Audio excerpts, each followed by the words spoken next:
Tudor's Romeo and Juliet was first done in '43, I believe, and there is a remarkable amount of footage taken in the '40s. Some of it is not accompanied to music, some of it is, and he reconstructed it after a long absence in the mid-'70s, and that's when I saw it for the first time. And it was a remarkable little gem. The designs were done by Eugene Berman. They were unbelievably beautiful. It was such an integral work of art along with the ballet. But the designs are all over the world now. They've been sold and they're in the hands of private collectors. In '93, we had figured out where they all were, and everyone was very willing to give them back for the sake of reconstruction, but it was going to be monumentally expensive to do. When we think of Romeo and Juliet, we think of that big, sweeping Prokofiev score.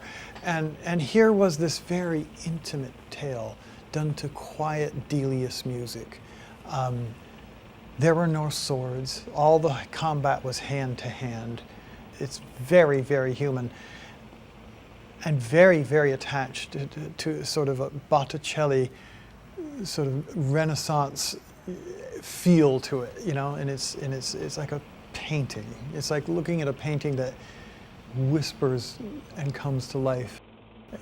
Brilliant. It's an hour-long version of the entire tragedy. It's lovely.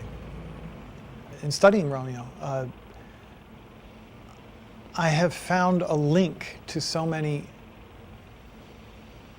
traits of Tudor. But the more I studied it, the more familiar it felt. You could hear the references and you could see the lineage and chronology of his journey. It's always hard when one reconstructs anything to say you've got it absolutely the way Tudor choreographed it. He had a very famous phrase that has only recently sunk into me, and during this process of staging Romeo, I understand a little bit better. Go back to the source, don't try to recreate a result. The point is to avoid reconstructing an artist's interpretation of a role.